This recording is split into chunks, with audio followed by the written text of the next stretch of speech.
for today's video mga love, gagawa po tayo ng gulay na hindi ko alam kung anong pangalan ng gulay na ito. Ito ay black beans. And then, lalagyan po natin siya ng beef giniling. Dahil may tira po tayong beef giniling. So, isasahog natin siya. Gigisahin lang natin siya. And then, lagyan natin ng sabaw. And then, lagyan po natin siya na, dapat may gabi to kasi walang gabi sa palengke. So, ito na lang ilagay natin na dahon para may kunting dahon naman na green. Kaya, ayan. Abangan nyo yung lotus serye natin.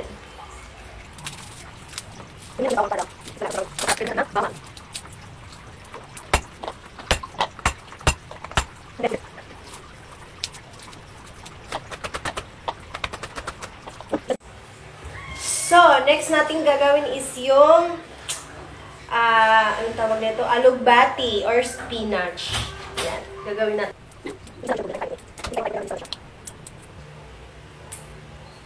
Sa part na ito. Ayan. Alugbati.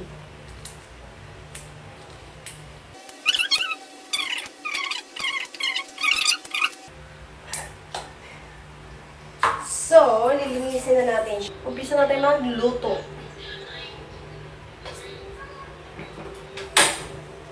Lagyan natin siya ng oil. First is oil.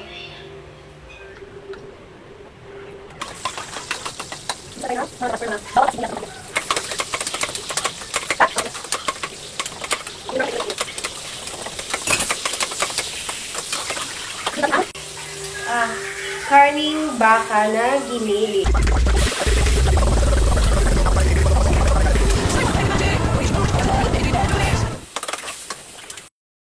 Dahil nag-golden brown na yung karne natin, so isunod natin yung beans, black beans. Di ko alam kung anong tawag dito, basta black siya.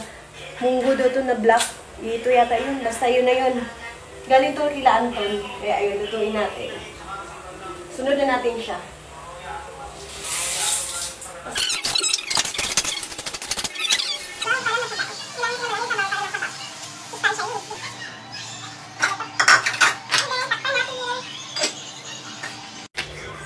So, ngayon mga loves, titikman na natin siya kung masarap ba siya. Tinimplahan ko na siya kanina. Hindi ko lang pinakita sa inyo dahil secret yung ingredients ko. Charot.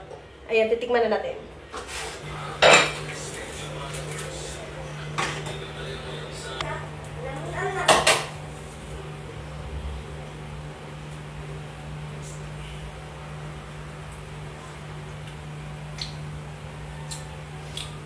Okay na.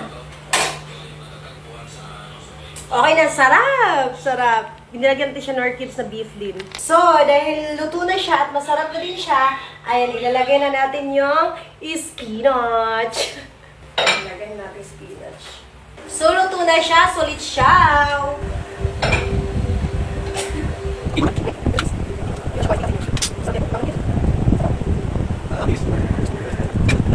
Luto siya! Ito na yung black beans na niluto natin at saka spinach. At saka beef na giniling. Hindi ko alam nung tawag ng lutong to eh. So, ayan na. Kakainin na natin yung niluluto natin. Ayan.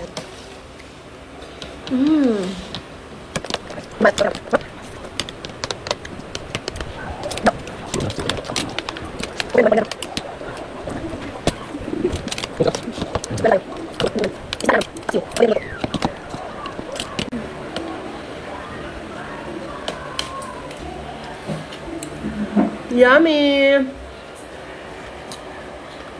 Thank you for watching.